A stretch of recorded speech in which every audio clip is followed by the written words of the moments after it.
Good Okay, morning, everybody. we're now live. Yeah, we are. Good morning, everybody. And for Stuart, of course, it's good evening because it's 8 p.m. in Australia, where he is speaking to us from. So fingers crossed that the connection works perfectly. We're always pushing the boundaries in Epping Forest. Gradually, our speakers are now like an entire time zone away. And Stuart is going to talk to us this morning about his Flowhive. Now, Paris is an expert UK Flowhive user, but Stuart is, of course, the inventor of Flowhive with his son Cedar. And he's going to explain a bit about the background of why he decided to create the Flowhive, or the problems he was trying to solve, and you know, how we can use the Flowhive in the UK. So without further ado, I think I'm going to hand you over to Stuart. Thank you so much for agreeing to speak to us. It's a pleasure, Katie, and thanks for the introduction. And you'll see in a moment, it was, 3 years ago, I was in Epping Forest and gave a talk on a cold, wet, drizzly day. But anyway, it was lovely meeting everyone, and it's lovely to touch base again. So, well, I could just continue on now, just from, yeah, I'll just, so basically what I was going to do this morning, your morning, is to talk about just a little bit about how Flowhive came about, and then describe show you the hive itself. And I've got some other things I'd love to talk about as well. Or just to discuss. So we'll just see where we go, and some of your questions and comments that will come through to Paras will be fed through to me, and that might, you know, sway the talk one way or another. I have a PowerPoint here, so we're going to do this. Just takes a little while to set up. So there we are, the first thing. So look, that's me and my wife Michelle at Epping Forest with a lot of you 3 years ago. So I just thought, just for old time's sake, there we are. And look, many people in the UK have asked about the fires, which are now, you know, not quite a year ago now, but we did have a pretty serious time with the fires. And there's a friend, a local beekeeper called Michael Halves, who lost quite a few hives during that time. That was November, December last year. Yeah, we've had quite a time, haven't we, around the world. I guess I'll respond to your fire. That's the fires from my place. So Michelle and I were evacuated, and but found that we could come back every day and either keep working on protecting our house or work with neighbours and on their properties and so on. So it was a really intense time. Oh, looks horrendous. Is that Paras? Yeah. No, that's me. Yeah, I was just saying it looks very serious actually, and I'm glad that everyone came out of it unhurt. Really, that's the main thing. Yeah, that's the main thing. Some beekeepers really lost a lot. And it was very, very hard to tell what to do and where to move hives. And that Michael House, who I just mentioned, a commercial beekeeper, a friend of mine, he moved his bees to what he thought was a safe area, and then they got burned, and, you know, so it's tough. Anyway, one thing I've been thinking about just regarding us beekeepers and so on, I know Flow's had a real impact. It's sort of popularized beekeeping to a certain extent, which we've been criticized for. It's fair enough. There are some genuine concerns there we can talk about later. But I'm interested in just highlighting the issue of, well, how do we want beekeeping to be seen, you know, in the future going forward? Because it seems to me that beekeepers collectively are the holders of some pretty special knowledge, and also are sort of a gateway into understanding the insect world and pollinators much, much better. And I think in these days where pollinators are perhaps being threatened in many places around the world, and we're seeing, you know, species and ecosystems collapse in some places, that our knowledge and so on is so important. So one thing I'd love to see is, you know, beekeepers being given the respect they deserve. And can I just say that while I have been a beekeeper all my life and so on, I don't consider myself an expert beekeeper. I'm more of an inventor and a tinkerer, and there's always more to learn, as you all know. So it's such a wonderful pastime, if not full-time occupation. So anyway, it's a little bit of thought, but, you know, to be discussed in bee clubs and so on. How do we want beekeeping to be seen? So now we're going to go back 15 years to, and my son Cedar had about 20 beehives. He was supplying the local health food stores and so on with honey. And I think, as you all know, if you've just got 20 hives, that's not nearly enough to invest in lifting machinery or anything like that. It's hard, heavy work. And my son Cedar can be very industrious, but he doesn't like heavy labor. He never has. And so he's getting sick of it. And just to say that we live in subtropical area of Australia, so the summer can be very humid and quite hot. It's already warming up. Today was nearly 30 degrees, and we're just still in our spring. Anyway, he was fed up with it, and one evening he came back to, I think we were having dinner together. He came over for dinner and said, "Come on, we've got to figure out a better way than this. This is just awful." He really had enough. Couldn't we figure out a way to get honey out of a beehive without opening it, you know, and disturbing the bees and all that heavy work? And I thought at the time, no, that's really impossible. But he and I have a history of playing together or inventing together, and I thought, yeah, it might be impossible, but I'm up for the ride, you know, I'm up for the journey. And so to my surprise, Cedar, I mean, there we are, that's Cedar and me just, I don't think there are bees in those two hives, but there are, that's some of Cedar's apiary behind us. And we started, you know, dreaming up different ways of doing it. Everything from electrically heated wires that would melt the wax and the honey would flow down the tunnel to this, which was making a honeycomb matrix that could get pulled apart horizontally. It's a bit hard to describe from here, but just trying to give you an idea of the dozens and dozens of different ways we try to do it over, I guess, a 6 or 7 year period.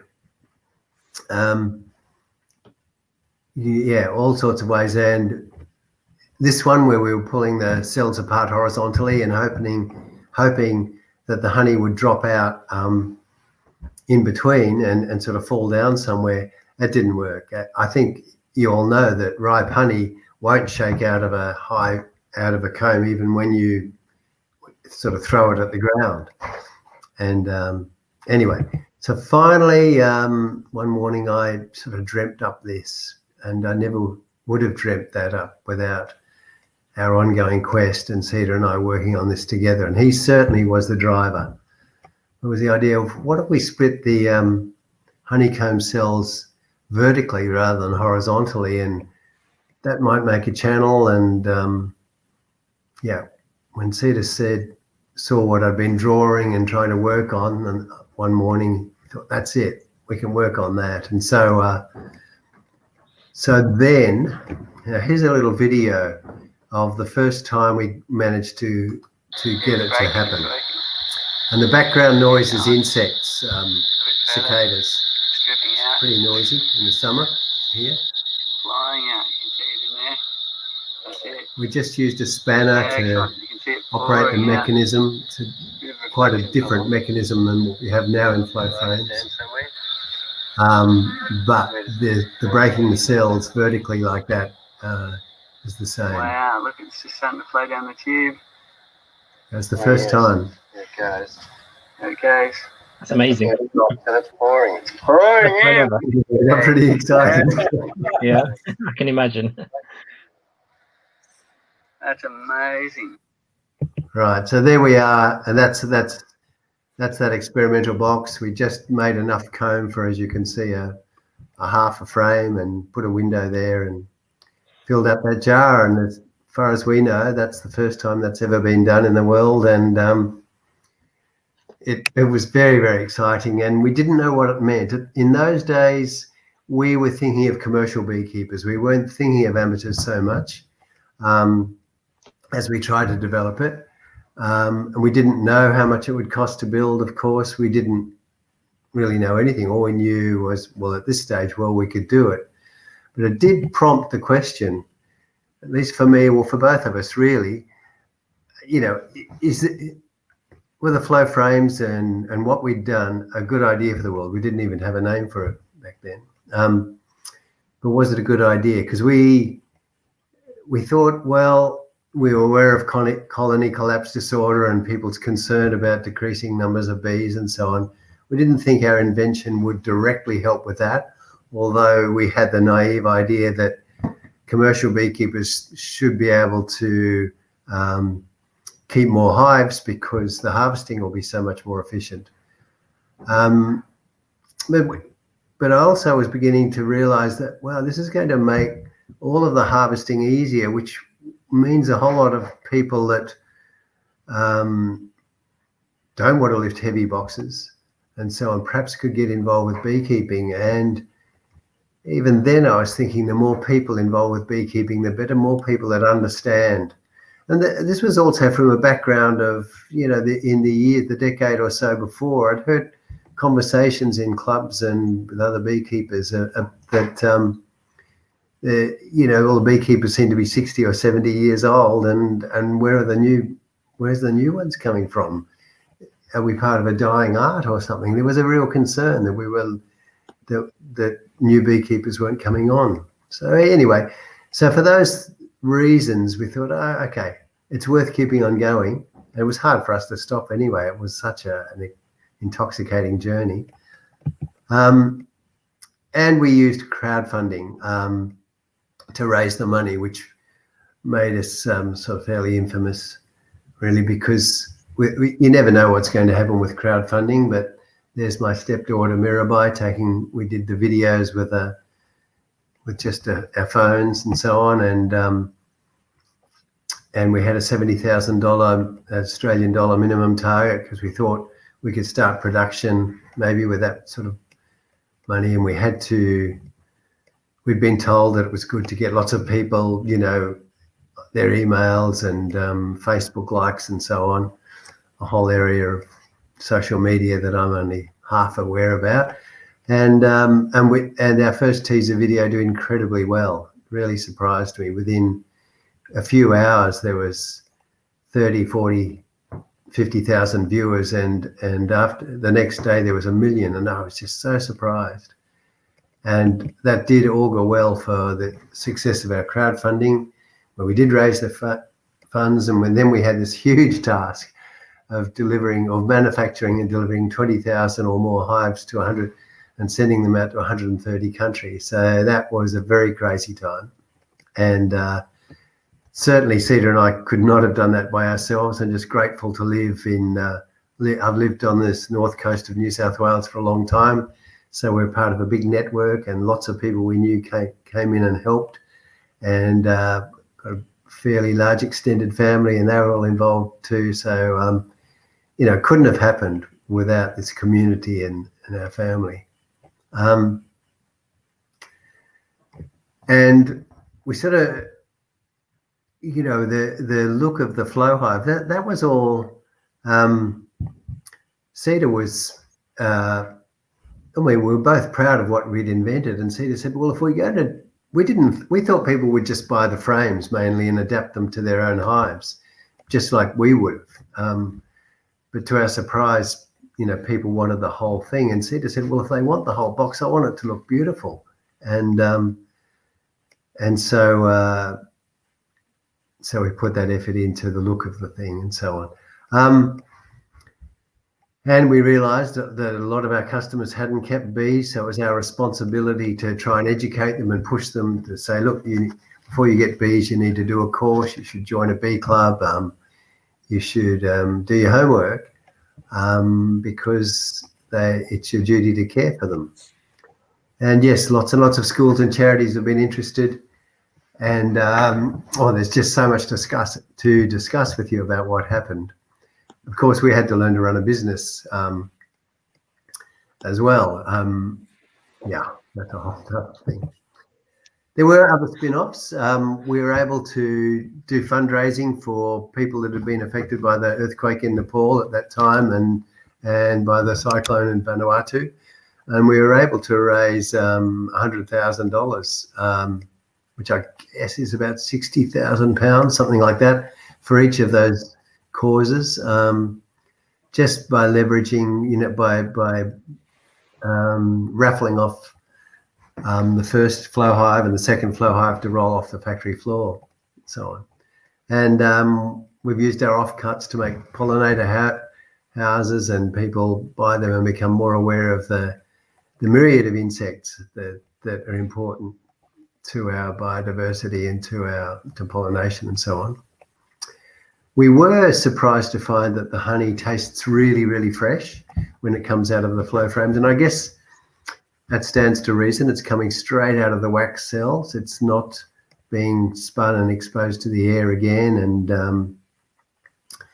But we have had university tests, both,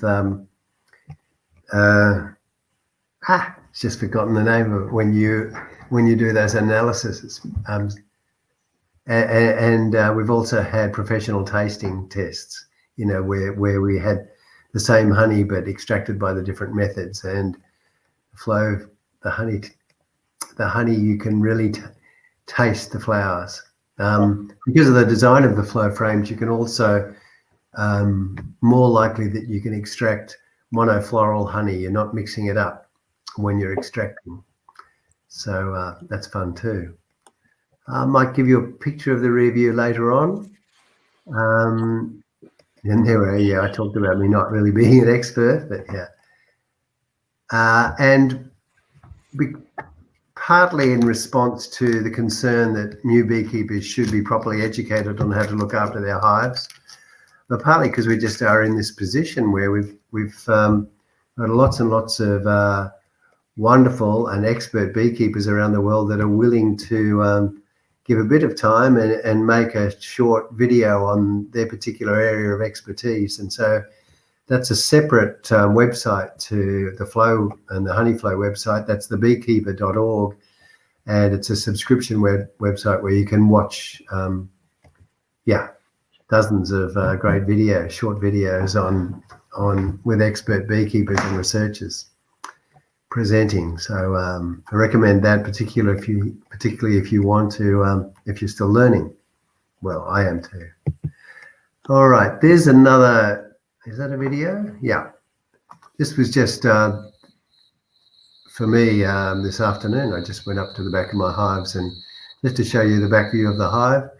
That's that light honey coming in, and then the older, darker honey they're still processing.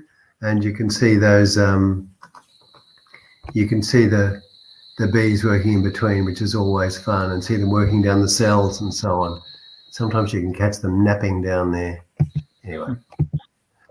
Now, I'm just wanted to distract myself a bit. It's swarm season here. I think one of the questions is around swarming, and I think beekeepers know once a colony is in swarming mode, it's really hard to stop them. Even if you split them and so on, it's very, very hard. They get in that mode. They're trying to make queen cells. So, and also I'm away from my hives. I'm not necessarily there during the day to catch the swarm. So I've put up a lot of bait boxes, or, boxes up in trees. They like them to be 6 yards at least, 6 or 8 meters up in the air, and about the size of a brood box or a super.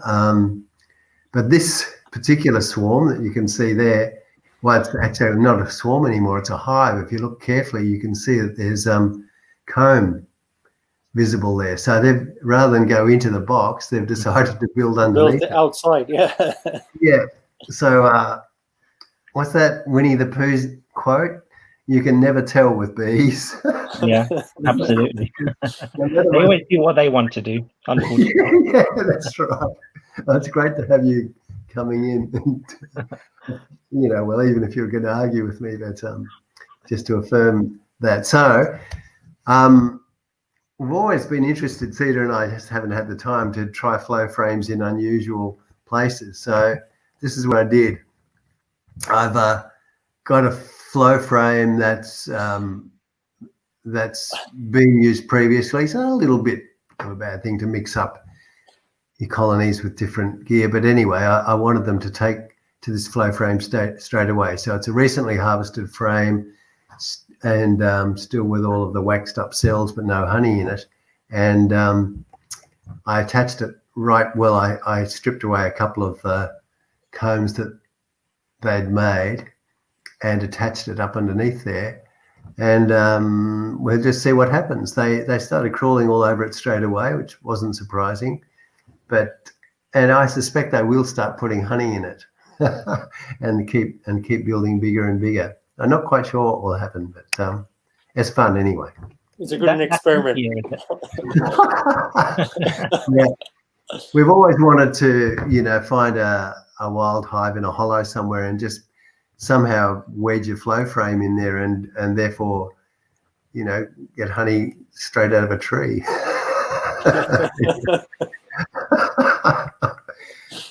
There was a question about beetles that came through. Yep. So in the bottom of the Flowhive, there's a tray that you can pull out easily. So that's the Flowhive 2, isn't it? That's the Flowhive 2, yeah. Yeah. So that's the sort of tray. Now you can see it's the tray just coming out of the bottom of the hive, and the beetles crawling around. Because I put vegetable oil in the bottom usually, and that will drown those beetles or other pests. Every now and then I'll see a wax moth larvae or something like that. I mean, for new beekeepers, those trays can tell you a lot about the health of your hive, along with what's happening at the entrance and so on. So, yeah, there they are, small hive beetles. Now, where I live, it's being a warm, humid area, almost every hive has a few beetles. And so it's the same old story of the healthier your hive and the more it fills the whole box, the better in terms of beetles and things. And so I have lost hives to beetles. It's one of those things where you can go, a little bit worried about this one, and I think I'll do something about that. And I meant to the next day, and for whatever reason didn't.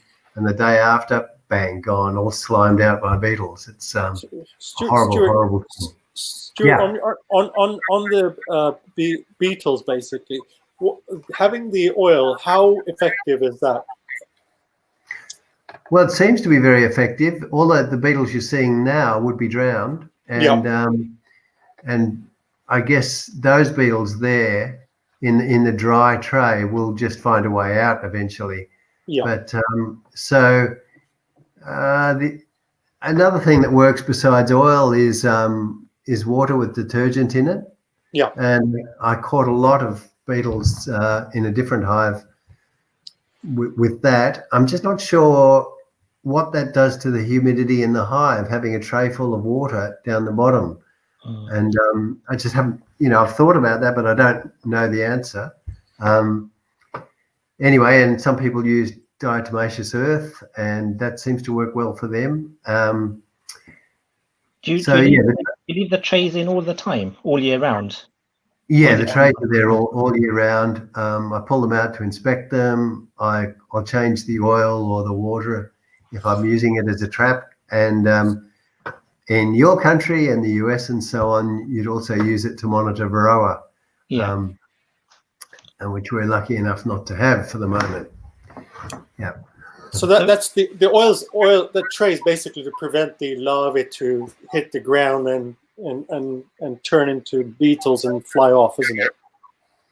Yeah, I mean these ones, I think I killed them after this thing, but I just keep them. But but these ones would have found their way out and so on. If the hive's weak, they'll get back up into the hive and they'll lay their larvae there, and then the larvae just crawl right through the brood and the honey. And as I said, they slime it out. The whole hive goes slimy. It's horrible. So yeah, if the hive's weak, the beetles will finish it off very quickly. So someone's just asking a question there. Is it a thin coat of oil, or is it a certain depth you have to add in? I have noticed that a thin coat will still trap them, but I put in something like 1/8 or 1/4 of an inch. If the hive's nice and level, it doesn't need to be very much, but of course it's quite likely it tilts off to one side or the other a little, and yeah. So I have a little bit. I mean, the beetles, if I can go into millimeters, the beetles are about 2 millimeters high, and so why not make about 2 or 3 millimeters of oil, which is about 1/8, 3/16 of an inch, I think. Yeah. So one of the other questions is, how often do you clean your trays out? I can't call myself a very regular person in that. I'm a little bit haphazard.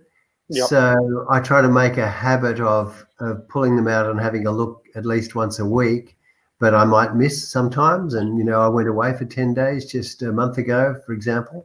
So it's a good habit to just, as part of just sitting around and watching, the best habit's just sitting around and having a look at your hive and what the bees are doing at the entrance, I think.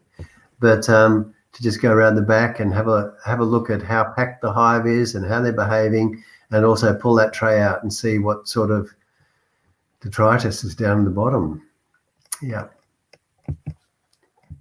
Do you also find, Stuart, with the beetles? We don't have beetles here, so we're no way experts on this. But do you find the Flowhive actually helps with the beetles? Because doesn't the beetles attack the honey as well and cause fermentation? Yeah. They do. The whole thing smells, and as I said, goes really slimy. They seem to devour the grubs as well as rip right through the honey. So yeah, they make a mess. Of course, in flow frames, they can't burrow through from cell to cell as easily. But I don't see, and also here's a flow frame here. This one's actually for a national hive, so it's a bit shorter than the ones we use in the Langstroths. That you can watch the bees chase beetles down into the closed cells down the bottom of the flow frames, and they'll trap them there. Now that's, in some ways, that's a positive thing. In other ways, it just uses up 1 or 2 bees' energy and time keeping the beetles in the frames, and or keeping them trapped in the cells, I mean. So the best thing is a healthy hive. And yes, if you've got a trap down the bottom, or there are a variety of sorts of beetle traps. Some of the oil traps hang between the brood frames or the honey frames, if you wish. And you can also, if I'm really, really worried about a hive, personally, I will use a product called Apithor, which, has an insecticide that only the beetles can get to in it, because it's a choice between that and losing the hive altogether. That some people would prefer not to use anything like any chemical at all, and others people use it very readily. We're always on that spectrum somewhere. We have another question coming. Let me put this on the screen as well. So Tom is asking, what impact does wax moth have on frames? Do they damage the cell mechanism? No, it doesn't. It's too hard for the wax moth. So there's haven't had any problem at all with wax moth in the flow frames, but of course you can in your brood frames and so on. I think wax moth again is a strong, healthy colony that's filling the boxes. You're not going to have trouble with wax moth. It's when they're a bit weak that they can get hold. Oh, that's great. Thank you. Okay, I'm not sure if you're going to talk about overwintering, but we have a question about overwintering of Flowhive. Do you want to answer that now, or do you want to? Yeah, can we share that too? Because of course you've got the UK experience, and so of course here it's as I said, it's subtropical, so we don't. I mean, from your point of view, it's not a winter that we have here. We still call it winter, but we'll leave the super on all year, and whether it's a flow super or a standard super. Whereas you'll often shut them down for winter and maybe leave a super full of honey, and that super full of honey on top could be a flow super, or it could be a a standard conventional frame super, as long as the honey's there for them. But you take away the queen excluder, so that if they're moving up from the brood box into the super where the honey is, as a cluster, in a nice tight little ball, keeping warm, the queen doesn't get left behind. So, as I said, I haven't had to do that, and Khalil, perhaps you'd be more experienced in that. So what I do, Stuart, on that, basically with the Flowhive, I remove the Flowhive completely, because we get ivy honey, and ivy honey crystallizes very fast. So I just put a brood box on top, and they actually fill that up with ivy honey, and without the queen excluder, so they're able to actually utilize that for the wintering. And the supers, I store them away in a storage box outside in the cold, so that wax moths and all that don't actually get to it. But that's what I do, so that the bees have totally cleaned them out, the supers, before I store them away.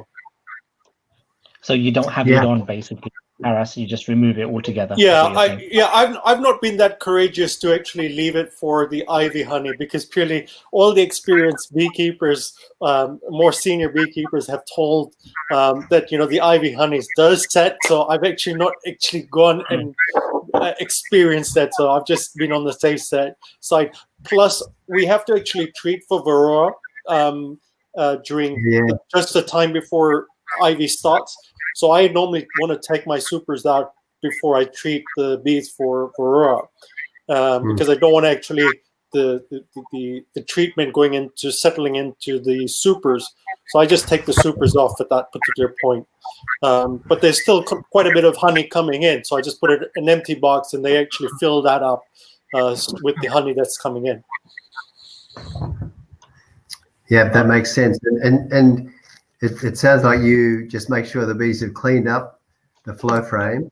Yeah. And then that's all you need to do. You don't need to wash them or anything like that. You just store them away for the winter. Yeah, I mean, they clean it up really nice. They dry it up completely. Because I put it above the crown board with a small axis, and they literally go up and clean it up.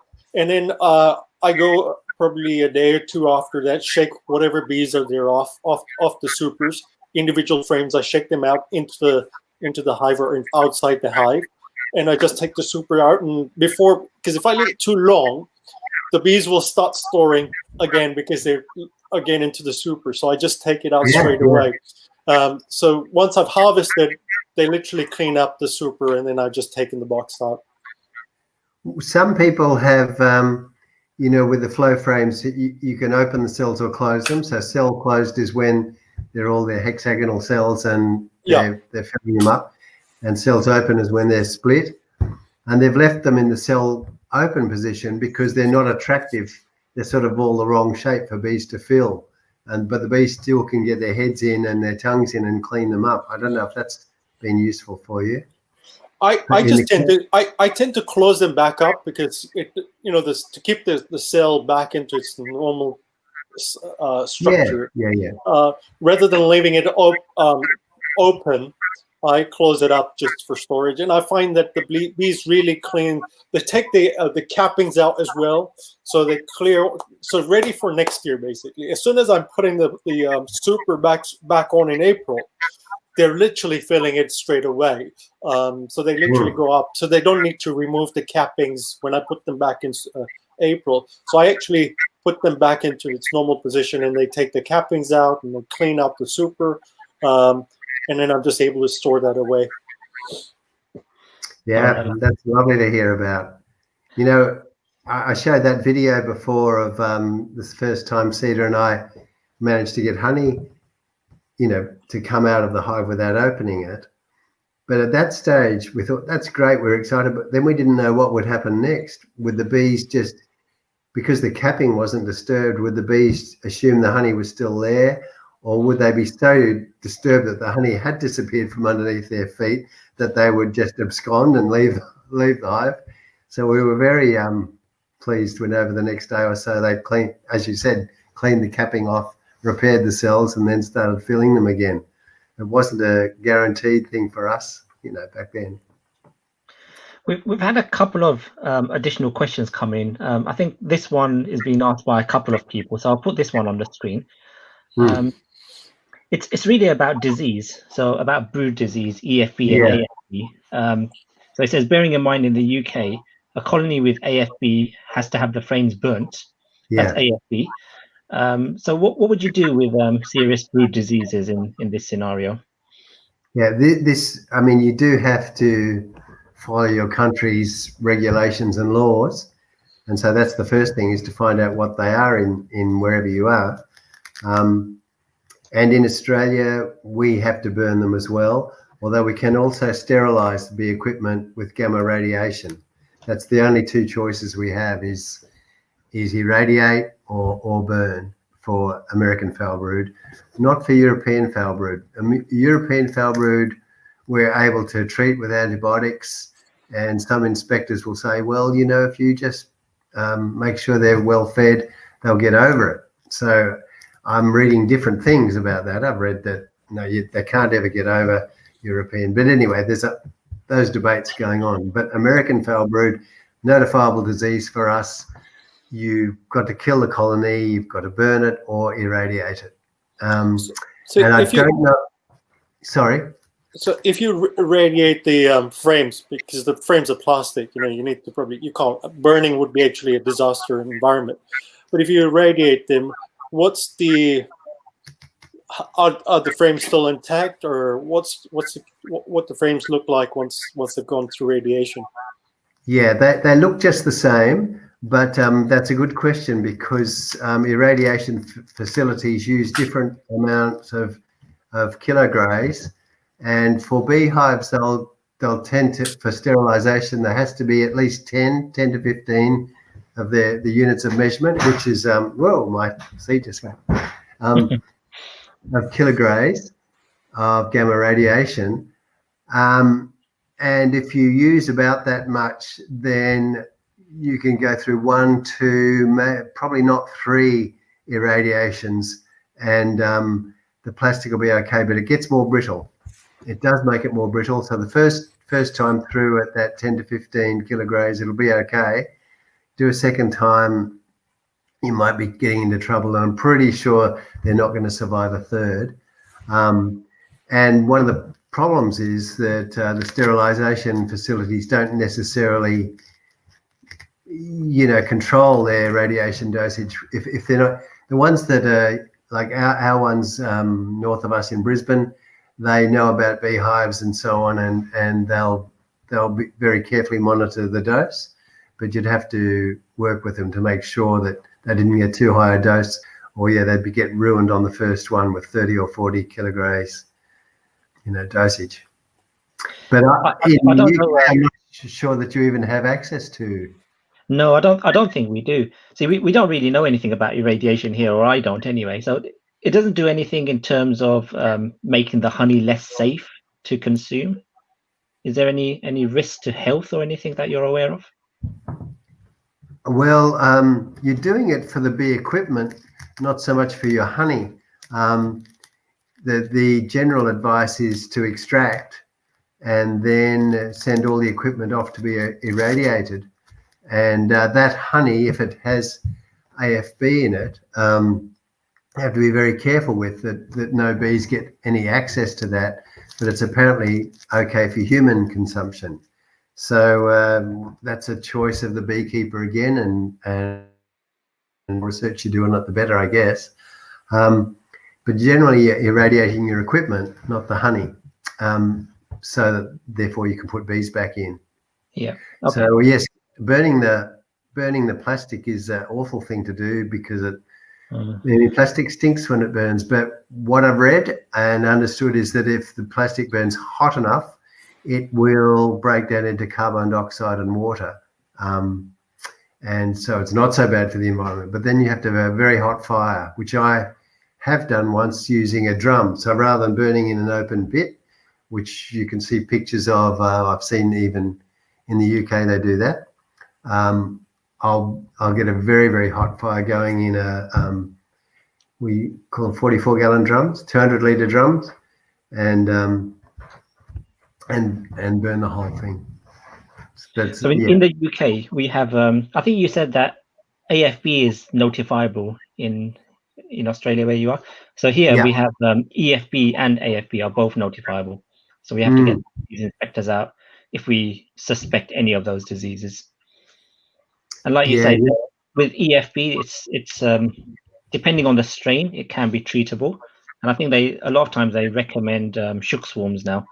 But it just depends on the strain that they find and how bad it actually is. But like you say, that can be sorted out, hopefully. But AFB is just burning, same as what you have to do, or irradiation.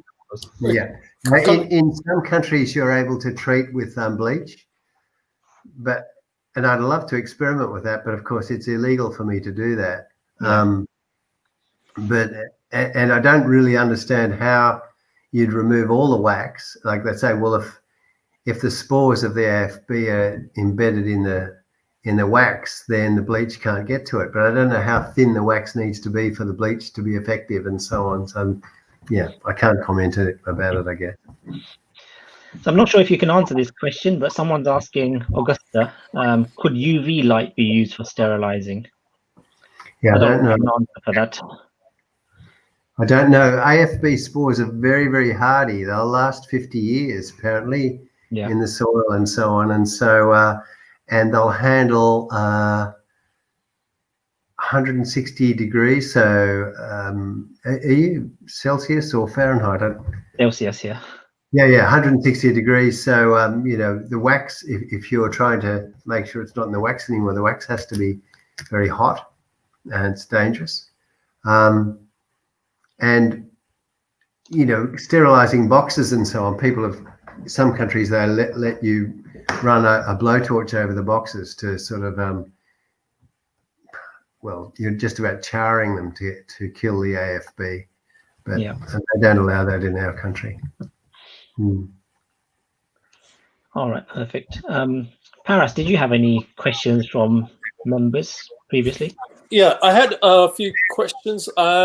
So we've talked about colder climates. So one was, does the Flowhive work in the UK? Which, yes, it does.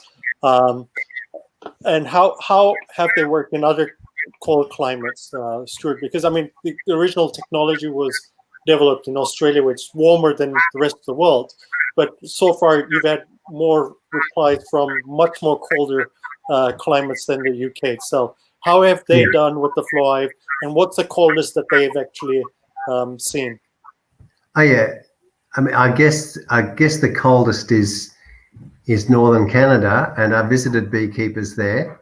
I'm lucky enough to be there last year, and it goes -40 there. It's really, really cold, and but the bees are hibernating. Then you're not operating the flow frames. When it's that cold, you're operating the flow frames in the spring and the summer, and that's when it's warmer anyway. And then, of course, the bees will keep their brood at 35 degrees, 35, 36, and so the hive itself will be warm, and usually the brood is underneath the super with the honey in it, and so the honey gets warmed by the bees as well. And so when I have been, you can use the flow frames, and harvest the honey any time of the day or night. And when I have done it, sometimes on a cool evening, the honey comes out warm. There's something special about that. So just you just got to have to remember that yes, you'll be harvesting in the warmer months, and the bees keep the honey warm anyway. And so of course, colder weather, yes, the super will be colder, and then the thicker honeys will what do you say, run more slowly. But another thing you can do with flow frames is you don't have to just do a half an hour. I mean, sometimes I've left them open all night, as long as they're protected from animals and ants and bees and so on. So the honey is not accessible, but the flow frames will keep emptying themselves all night, just in the same way as if you tumble honey around in a glass jar and then just set it on the table, you'll see the honey slide off the walls, but it can be an hour later and it's still just getting thinner and thinner layer on the walls. And the same thing is happening in the flow frames. I harvested one of the honeys this year, which took about 8 hours to harvest one frame, and it was the water content must have been about 14%. So it did, and I just left it there. I left it because now I harvest with the food grade tubes and a honey bucket rather than actually jarring them up the hives. But it's just been great. So I just leave them there and then go and do whatever I need to do, and then come back in the evening and just collect my honey. So it's been good that way. There's an interesting from. Sorry, Stuart, I interrupted you. No, go on. Okay. How do you establish the honey's ripe? Okay, I can see that question. Well, that's a beekeeping skill, and so many of these things are. And the general way is that if the bees have capped it, then it's ripe, because they, of course, don't want to be storing honey that could ferment, and so they generally, not always, bees will, if it's capped, it should be right. But you can also use your refractometer. Thank you very much. Refractometer or refractometer. And one of the advantages of the flow frames, there's one here, is that you don't have to harvest the whole thing at once. In fact, you can harvest the very, very end, and where you'll get, a couple of spoonfuls of honey coming out, but not the whole thing. If you just want to test for moisture content using your refractometer, then you can do that very, very easily. And that's particularly relevant for you with oilseed rape honey and so on. But we call that canola here honey, and we don't really have a problem with that because canola is grown in huge paddocks out west of us and not intermingled as you get in the UK. So you've just answered the next question. So someone asked about OSR honey, oilseed rape, clogging up the cells, and I think you just answered that question. Well, it does. It does, and I'm sure you, Paras, would answer this better than me.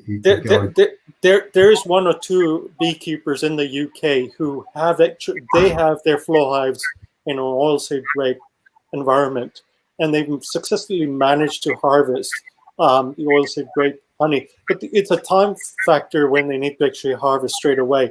They need to make sure that the colony is very, very strong colony. They've got enough bees in the super so that they're keeping that honey warm as well. And they harvest just before it's just capped. So the honey's ripe, but the honey will flow through as well. So it's just before it's getting crystallizing. There's a skill in that, really, isn't there? But I guess the flow frames have that advantage that you, as soon as you know it's ready or that you've got to harvest, you can, and you don't have to wait for the weekend if you're a busy full-time worker. So when you talked earlier, Stuart, about making sure the honey is ripe and the frames are capped, would you actually remove the flow frames to check that they're capped, or can you see it without removing the frames? You can see it, but we encourage people that are new to it to remove them, and encourage them to open their hives, remove frames, both both the supers and the brood frames, and get used to having your hands covered in bees, and you know, you do it on warm days and so on, and you do it firmly and gently, and it's a wonderful thing to experience, I think.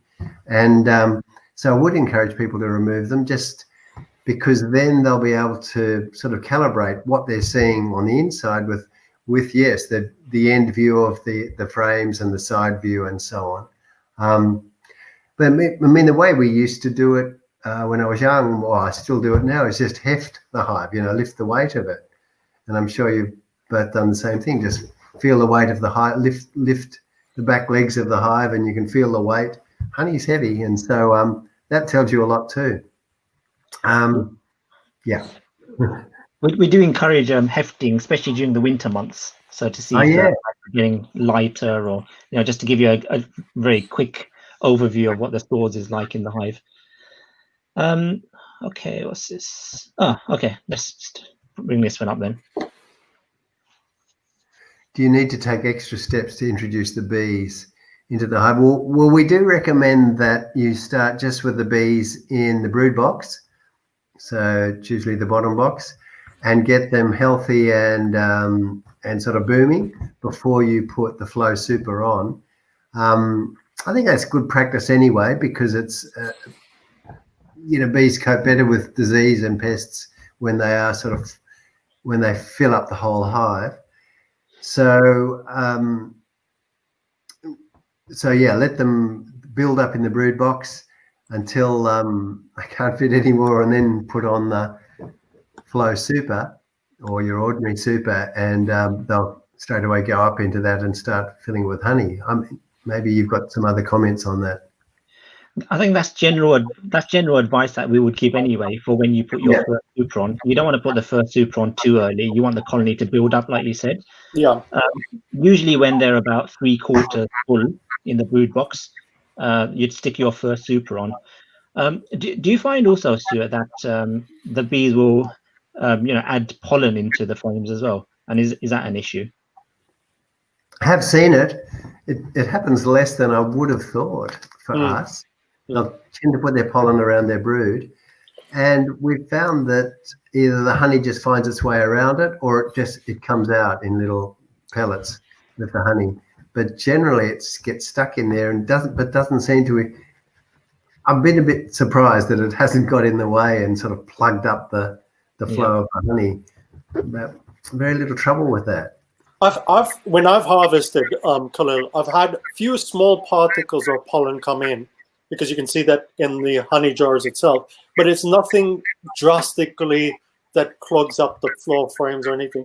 So they don't, the bees that I've noticed, they don't really put too much pollen. It's just maybe 1 or 2 grains of pollen that put up in the floor frames, which will come through anyway when you harvest. And that's a plus, because you get a bit of pollen in your honey as well.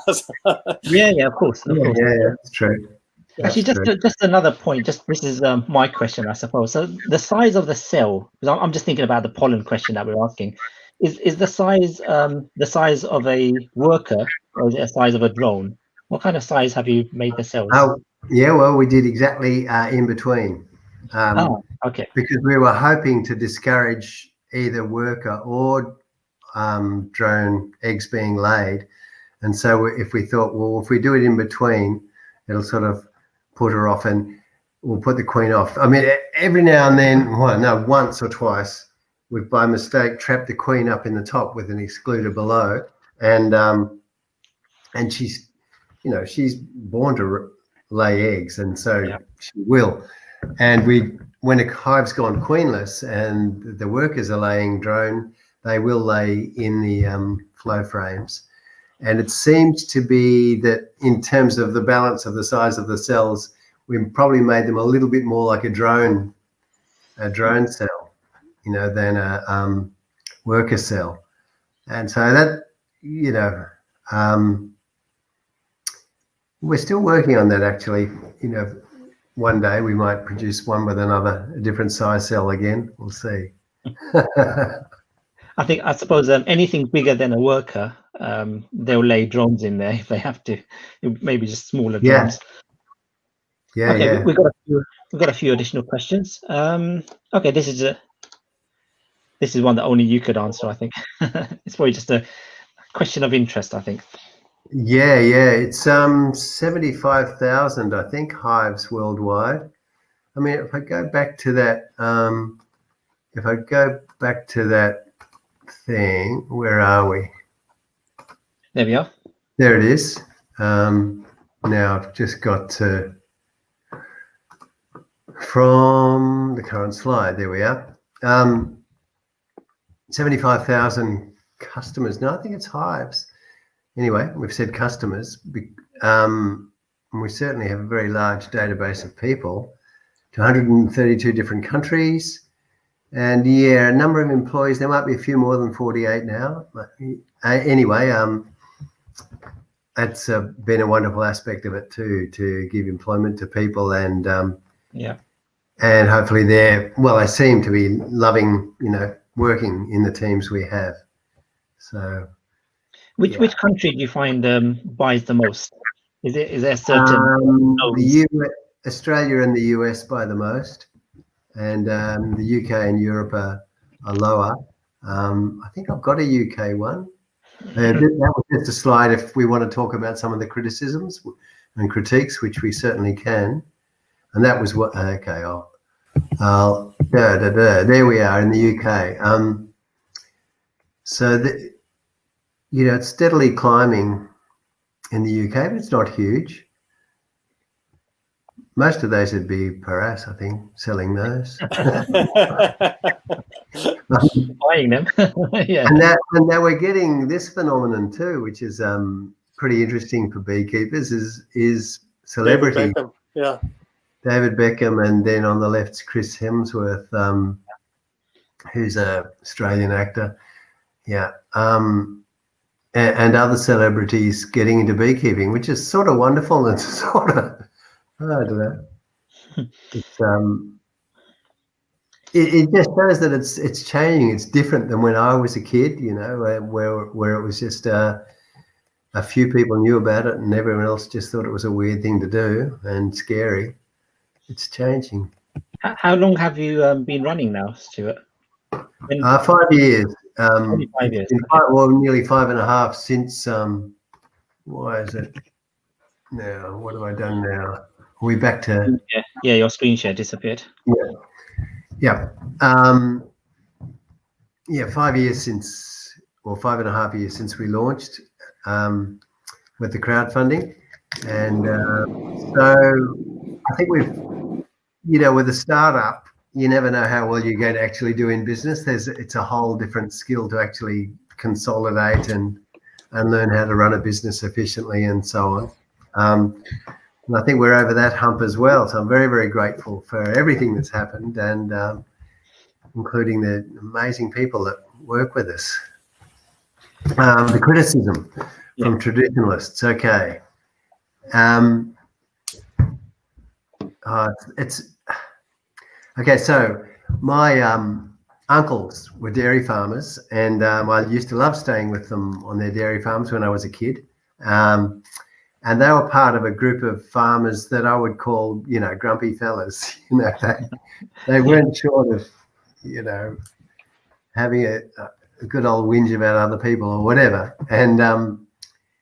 And so when I come across the grumpy beekeepers in the various beekeeping events and so on, I actually, I enjoy their company. It's an odd thing. It's because of that. When I was a kid, I loved being, on the dairy farms with my uncles, and I sort of understand why they're concerned. And I think if someone else had invented all of this and I was standing back going, I would have concerns too. So I think particularly the concerns around inexperienced beekeepers not keeping their bees well and possibly helping spread disease, I think that's valid, and that's why we've put so much attention on our website and when we sell, and then now with this new thebeekeeper.org website to educate people and encourage them to join clubs and so on. It's a valid thing, although if you really look into what spreads in Australia anyway, talking to our bee inspectors, the ones that spread the disease more than any others are the ones in Australia with a couple of hundred hives. They've still got their part-time, maybe full-time job, and they do their beekeeping on the weekends, and they shift their bees around. They're just not around their bees enough to look after them, and they're also moving them. Whereas the amateurs that we tend to be selling to keep their beehives in one place. If they do get disease, then they've caught the disease from somewhere else in the locality. It's, you know, it's a slightly overblown concern, but it still is a concern. That's my one on that. On that criticism. The plastic, yes, we are looking and have consistently looked for bioplastics and other things to make the flow frames form, and we just haven't found anything that's good enough yet. But it'll come. It'll come as more and more companies make bioplastics, you know, and make it efficient and so on. And all, you know, the plastic that we use, besides being food grade and BPA free and long lasting and so on, has some really exacting qualities in terms of its elasticity and strength. And so we just haven't been able to repeat that. But actually we still, you know, the flow frame has clear ends. I think we found a bioplastic for that. So at least part of the flow frame will be maybe recycled, food grade recycled. Anyway, we'll let you know when it comes to the market. Yeah, well, it's good to hear that you're thinking about continual improvement as well, which is always a good thing. There's a couple of other questions, so this is an interesting one. The flow box can be very heavy compared to a regular super, even when empty. Yeah. Are there any plans to make them weigh less? Well, and they're really heavy when they're full. But yeah, that's true. The flow frame itself weighs 1 kilo without honey in it, and then another 3 kilos, so 4 kilos altogether with the honey in it. So yeah, it is heavy when you put all of those in a box.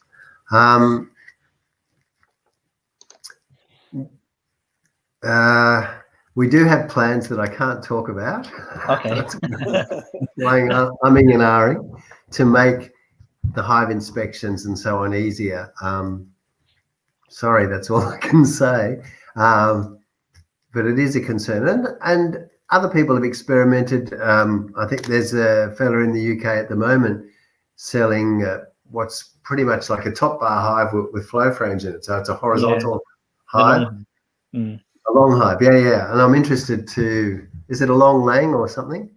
Yeah, anyway. It's a Langstroth. It's a long, long Langstroth.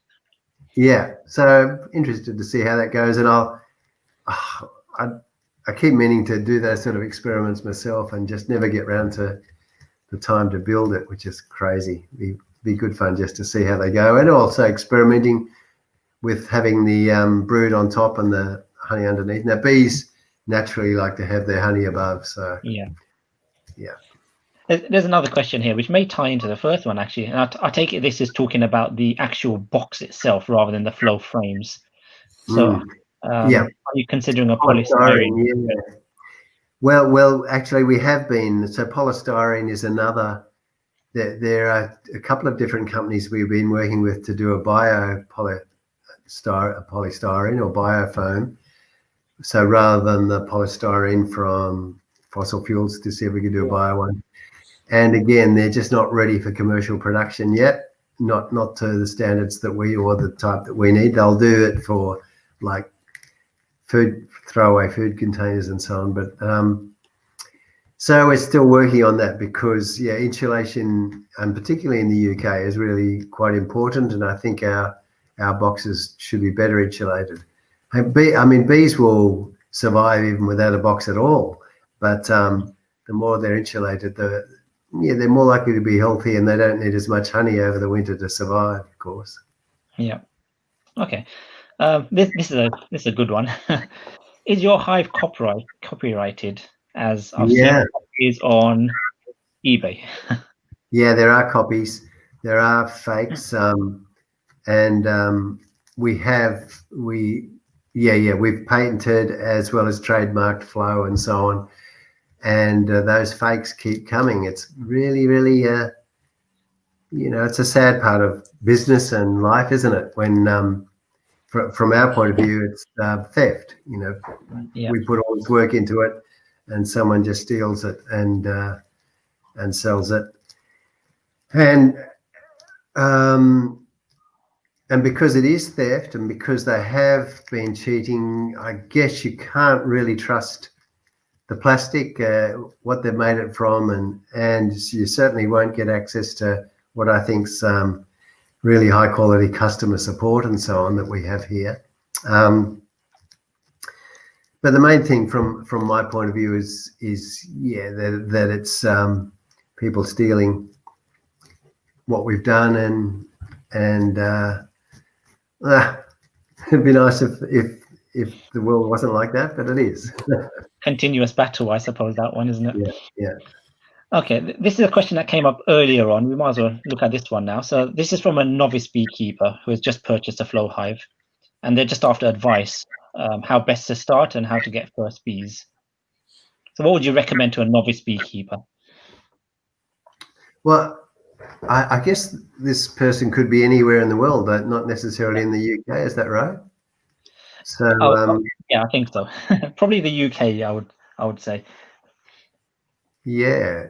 Well, perhaps or yeah. Well, I'll talk about the first part then. So with any novice beekeeper, I would say the first and most important thing is, and as you mentioned already, Stuart, is to make sure that you're prepared. So go on a course, join your local beekeeping association, make sure that beekeeping is something that you really want to do, because there are people who have brought bees and brought hives, and then they go on a course, and sometimes they give it up because they're not prepared, and they're not sure what to do. The bees will swarm, they'll get problems. So I think preparation is key. Make sure you know how you're going to look after the bees before you get the bees. I think that's one bit of advice I would give. Gareth, you have something extra? I mean, for a novice beekeeper, I would say get a nucleus colony rather than a package bees, because you want to get start with a success rather than a package, because package bees sometimes come with issues. And you want to get your nucleus colony from a reputable person, a beekeeper, someone that you know, or someone that your club has recommended. Local bees is what we've been promoting in our club to get, because they're already local to the environment rather than getting imported bees. So that's one of the things that I would actually say to a beginner. Normally, most bees are available during spring, summertime. Nucleus colonies, and that's when you can probably purchase that. I would purchase a nucleus colony towards the end of the season, because you want to learn how to keep the bees alive before you get it into winter, rather than getting them closer to a winter period, and then you find that they don't survive the winter or something of the sort. So you want to actually learn gradually as you go towards the winter, make them nice and strong as they go to winter. And then the following year is when you'll be able to put your Flowhive Super when your bees are ready to get into the Flowhive Super, when they're strong enough. In some cases where you've got your colony early, around April time, and it's a very good prolific queen, you will find that you might need the Flowhive Super at that time. And we found that beekeepers in the UK have successfully been able to harvest a super in this year, in fact. So there are some, but not always do you expect honey in the first year. All right, perfect. Thank you. Yeah. We have two more questions come up. Okay, so you mentioned at the beginning of your talk that you built the Flowhives with the intention of making commercial beekeeping easier. Do you have commercial beekeepers using multiple Flowhives? Yeah, we do.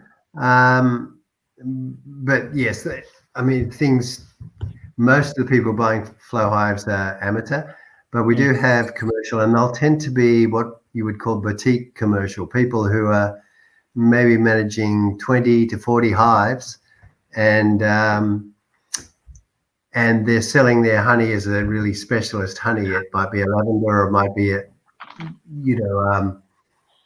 and so they're maybe doing monofloral or a few different flowers during the season, and they're packaging their honey beautifully and so on. So they're really putting the care in, and then they'll get a very good price for the honey when they do that. And the flow works well for them because the honey does taste so good, and they can do the monofloral harvest and so on. So not as many as we thought, but yeah, there are plenty of people doing that. Okay, great. One other person is asking about, and I know this is subjective probably, or depends where you are, but average colony yields.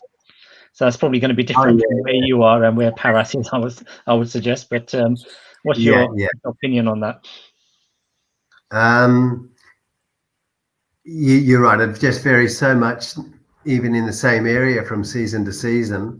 And then it also varies from beekeeper to beekeeper. And Paras was talking about getting good quality bees. Well, that is one of the clues to getting a good harvest. You can get 2 hives side by side, and some are just slack. Yeah, some are just lazy. Don't do too much. They just do just enough. And others are incredibly industrious. So if you get good quality queens and good quality colonies, you'll do better. And then it depends on your management, their health.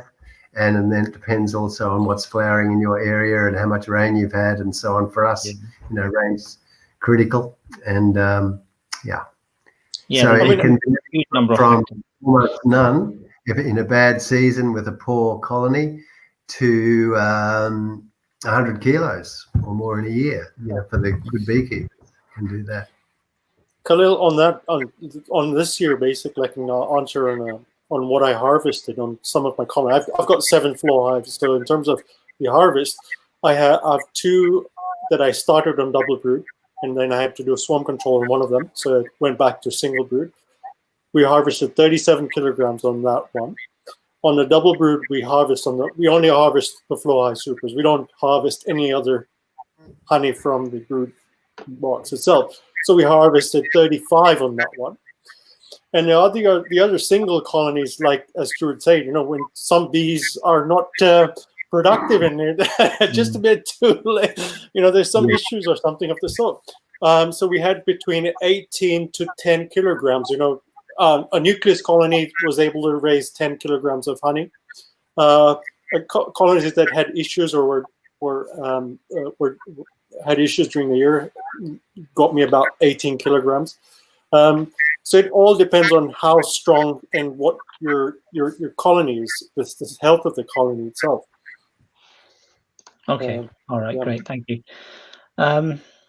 Okay, that's great. That question was asked by Jean Smythe, who's the president of the of Essex. She thanks you for that answer. So thanks a lot for that. We have a few more questions. We're still okay for time, Stuart? Are you still okay? Yeah, we're okay for time. And there was that advertising, that discount too by Paras too. Yeah. I'll bring that page up a little bit later. Okay. All right. This is an interesting question actually from Julie. Do you think you are taking away some of the natural instincts of the bees with these plastic frames? My bees made holes in a number of wax frames to go through rather than over the frames. I've seen that as well, actually, in honesty. So, I have a Flowhive, which is the one that you kindly donated to us, Stuart.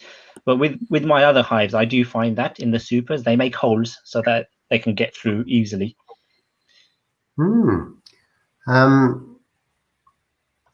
Well, bees do all sorts of things. Because, Cedar always loves it when they go and build in the roofs of the hives, and because I don't let them up there, but he likes that, and so then they'll build all sorts of marvelous comb up there to store the honey in. I think the natural instincts. I mean, the natural instincts are still there. That's where it's just lovely to hang around outside a beehive and just watch what they're doing. And I guess there's a myriad, hundreds of different things you could call their natural instinct, everything from how hard they work to the way they tell each other about, where the honey is with the waggle dance and all of these different things. That's all still happening. And yeah, we humans have been breeding bees and the ones we prefer for thousands of years, and therefore the honeybees, as we know them and as we get from breeders and so on, aren't the bees that will survive in the wild. In the wild, they'd have to revert back to making less honey because they'll need other energies to survive the pests and diseases without the humans looking after them. So we humans have altered honeybees, just as we have altered, dairy cows or horses or dogs or whatever to our own needs or our own devices or whatever you'd say. And that's what we seem to do. If you're very interested in that, you might want to read some of Tom Seeley's work in the United States and his latest books about what he calls Darwinian beekeeping. So where he's figured out ways to more leave the bees to their own devices. But there's you're not going to get as much honey, but you don't do as much work either. Anyway, that's a whole other story, really. It's fascinating, though. and where we are we're in London. I'm in London at the moment. I have hives in my garden, and I can't leave them to their own natural instincts in the garden. I have to manage swarming. I have to manage certain things because I have neighbors around me. And, the last thing you want is for a swarm to end up in someone's chimney where they're spending, thousands of pounds to remove it afterwards. So there's an element of, it depends where you are, your management styles. But as soon as you put them into a box, you have to manage them in some sort of way anyway. It's, you can't just leave them completely on their own, I would suggest. Yeah. Okay, we have one more question. So Alex is asking for a bit more clarification on how the Flowhive works and about the national hive. Okay, so I did show that The video earlier, yeah. in PowerPoint there was how that's the sort of plastic matrix there. The walls don't even actually meet.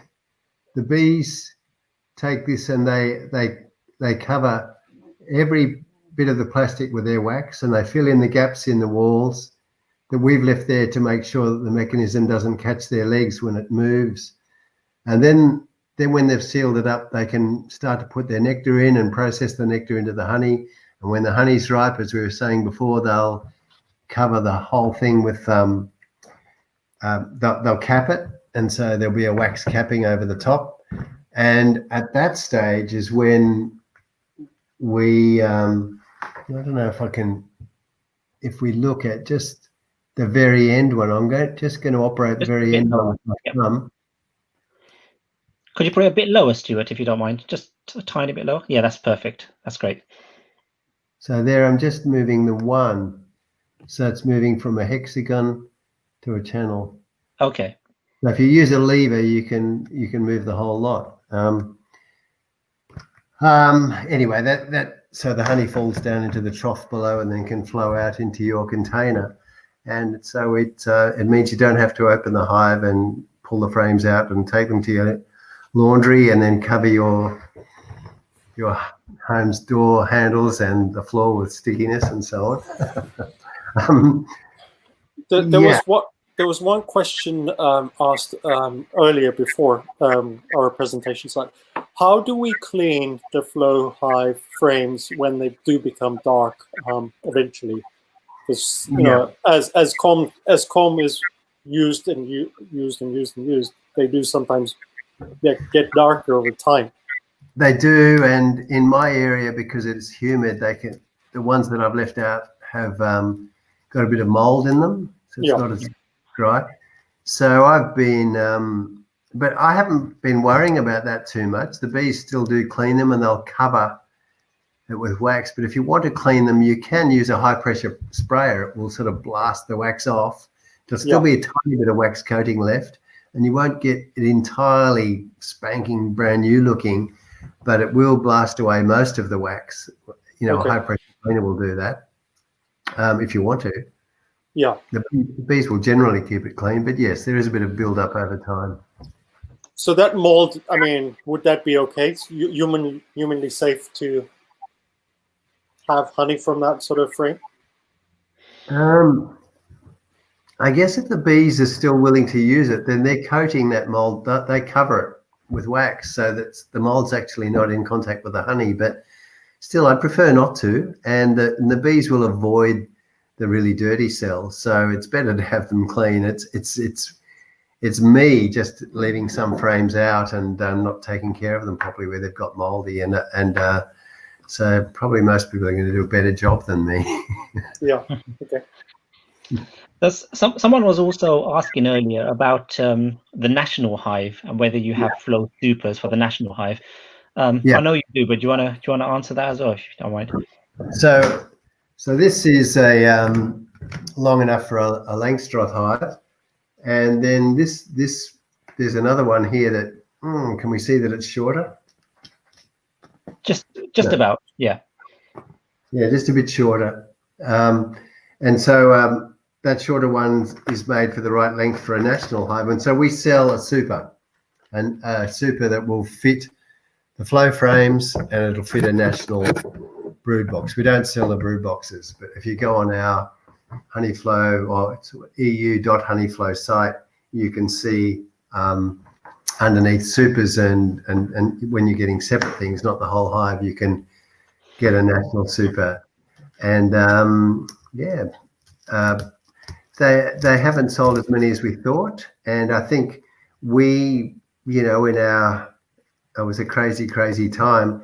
We didn't realize that in the UK, not only were Langstroths not as common, but you've never heard of the Langstroth 8 frame. All your Langstroths are 10 frames, Langstroths. And we didn't know that back then. And so therefore, you know, made mistakes in terms of what we were making available. But yes, you can buy a national super now, flow super. All right, perfect. That's great. Thank you. Okay, I can't see any more questions coming in over the YouTube at the moment. Paras, was there anything else that hasn't been? Yeah, there's one probably on.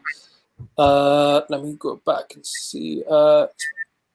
So expansion of bees. How does this work? Double brooding. In regard to prevention of swarm. So I think this question came over from a member earlier during the week, and they asked in terms of expansion during the spring that the bees are expanding, and having an 8-frame box, sometimes they do actually cover. You have a very prolific queen who wants to cover more than just 8 frames. I have my queens. Some of the bees that I have, the queens do cover more than one box itself. So the question is, do you actually have a setup for 2 boxes, or do you put the super on, or do you split? How do you do the swarm control? Yeah, and look, you're well on the way to answering that, aren't you? I mean,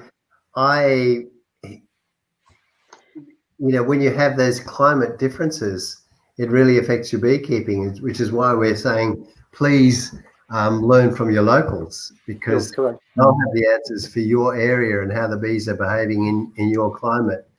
And so to give a general answer is yes, you can split the bees in a flow hive just as you can in a standard hive, or you can put on another brood box and make it a much larger, you know, brood area if you want as well. And I would take the advice of locals. Yeah, in terms of just answering that question, the way I've set my colonies up, I double brood my boxes because I find all my colonies do expand nicely during the spring, and I put the flow super on top of the double brood box, and the colony likes keeping that double brood box, so the queen is probably occupying between 10 to 14 frames of brood in the spring. So I find, and sometimes if I've got a very good queen, she might even need some more.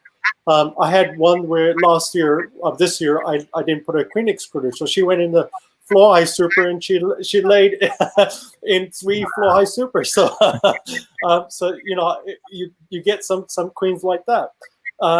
But I actually now tend to leave them on double brood box purely because they are pretty prolific queens. And the other advantage for that, I find, when the honey flow comes in, because the honey sometimes comes all at one go, that they're able to get it to the right water content to store it up into the Flowhive super. When having it on the single brood box, sometimes it's not enough space for them to evaporate the water. So sometimes having on a very strong colony, they need the extra space, and that's what I do for that. Yeah. For a weaker colony, a single brood box fine, but a strong colony, I do actually have a double brood box. Yeah, and the same would go for where you have a more intense spring, and a very cold winter and a shorter season, but more intense. You sometimes need 2 or 3 supers just for that area of evaporation. Like correct.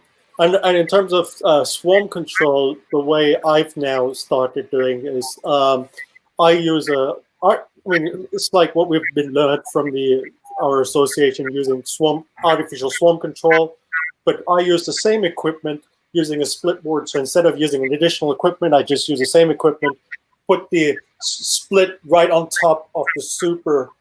So you're utilizing the same sort of base, but that's how I do it because I don't have an additional area to put another. So you do a vertical split. You do a vertical split rather than vertical split. Yeah. Oh, I'll have to try that. That sounds good. You need upper body strength for that, right? No, but I mean, you tend to what I tend to do with that is purely because I know the queen below, the parent queen is below, and I give her enough space for now to lay, and so she's not going to swarm. So I got a bit of leeway in terms of before I go back into look into that colony. And then I got the flow super. I can see, I monitor the flow super in terms of what honey's coming in. I can harvest what's coming in. And then I put the brood box on top. So now that's what I normally inspect until the queen is laying. Once the queen is laying, I could decide either to sell that colony or replace my original parent colony with a younger generation of a queen to keep a vigorous queen in place, so that it keeps the disease away from certain diseases away from not having an old queen. But those are my practices that I do. They're different practices other people do as well. So yeah, I would think with the swarm control method, it's more or less the same procedure, whether it's a flow hive or not a flow hive. Yeah, exactly. I think there's no difference really between a standard artificial swarm and one with a flow super on it. It's the same thing really. It's understanding the parts of the hive and how you can use them basically. Yeah, and actually saying that, someone has put a comment up saying that the Flowhive website has a very detailed explanation of each part of the Flowhive and how it works. Yeah. So good site to have a look at. Go check out the Flowhive website if you want more details on that. What else have we got? Okay, I think we're coming up to, it's been almost an hour and a half, so I think, Stuart, we probably need to give you back some of your day. Should we show that discount again? Yeah, please. If I can find it. All. There we go. Sorry. So we just zoom past all of this stuff. Oh. Okay, so now there it is. There. Why didn't that? Sorry. That's it there, isn't it? Yep. Oh, I like the name. Flowhive. That's great. Yeah, that's for a 10% discount on the site there. From 18th. Yep, from today for a week. Yeah. Perfect. Thank you. I think Stuart, I think they've actually extended it slightly, but I can confirm that with your team, and then I can liaise that with the members after that. Sure. Yeah. Yeah. Right. So Right, that's it there. Flow Paris 10. great, thank you. Okay, I think we're up to the hour and a half. Let's bring Katie back in. Before we do that, so Stuart, just to say, we've had plenty of comments coming in while we've been talking.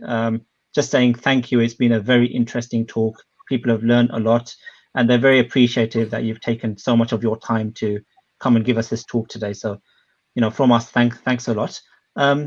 Katie, do you wanna say a few words? No, just to thank you very much indeed, Stuart, because it's an excellent talk, and also to thank Paris, because he was obviously very instrumental into organising this, and Khalil, we always like to keep Khalil on his toes, so we don't want any of these local meetings. We want to just get him to, get up really early on a Sunday and sort out. It's so different. So thank you very much indeed for all your hard work in getting it all organised, and to Stuart for taking the time to give us a very interesting talk. And I have actually been watching, but I'm not feeling very well, and I didn't want to subject viewers to watching me slumped on the sofa like that. So I thought and try and revive myself for the end of it. But anyhow, thank you so much for giving the talk, and we really do appreciate it. And also for the discount codes and things like that, which I'm sure some of our Flow enthusiasts will be taking advantage of. But thank you very much indeed. Thank you. Thanks Thank very you, much. everyone. Thank you. Thanks a lot. Thank you. I really enjoyed talking with you all. You as well. It was good to see you again. There. Thanks, everyone. Okay.